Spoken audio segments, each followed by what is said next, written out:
Tento týždeň mám pre vás klasiku z kategórie tradičných receptov. Jedno z typických jedál španielskej kuchyne, teda surovú, nevarenú polievku z čerstvej zeleniny. Gazpacho.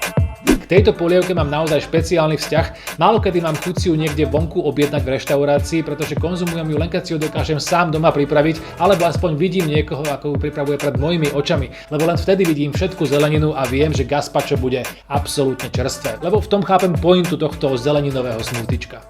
Gazpacho mám na stole výsostne počas letných mesiacov, ale pridávam do neho aj cuketu, rastcu, červenú cibuľu a kápiu. Poďme na to.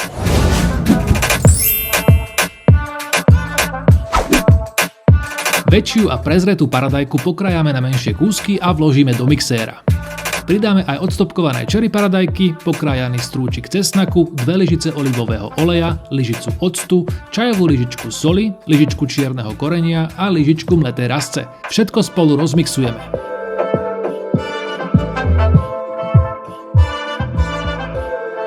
Až v druhej fáze pridáme aj pokrájanú papriku, kúsky uhorky, menšiu cuketu, plátky červenej cibule, čerstvé listy bazalky a opäť dôkladne premixujeme.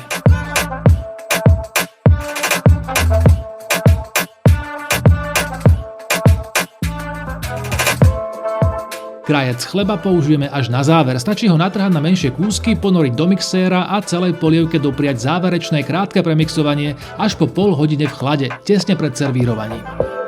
Medzi tým pripravíme krutóny. 3 krajce chleba alebo bagety pokrájame na väčšie kocky, pokvapkáme 2 lyžicami olivového oleja a zmiešame s nasekanou petržlenovou vňaťou. Premiestnime na plech s papierom na pečenie a na 10 minút vložíme do rúry s teplotou 180 stupňov.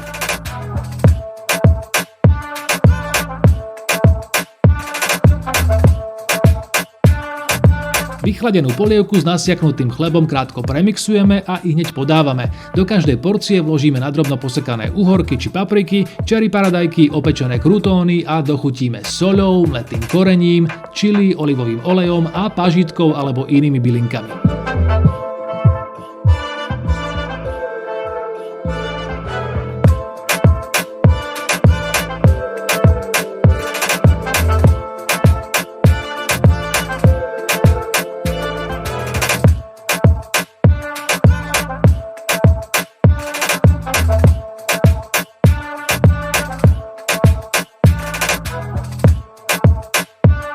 Gazpacho bez debaty najlepšie chutí čerstvé a čerstvo vychladené, ale môžete ho aj krátko skladovať, pochopiteľne v chladničke, pred servírovaním ho potom ale nezabudnite aspoň krátko premixovať alebo aspoň premiešať.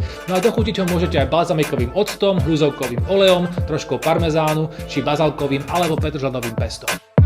Nákupný zoznam so všetkými surovinami a recept k tomu máte dole pod videom. Držím palce, aby sa gazpacho vydarilo podľa vašich predstáv a s kuchyňou Lidla sa na vás tešíme pri ďalších videoreceptoch.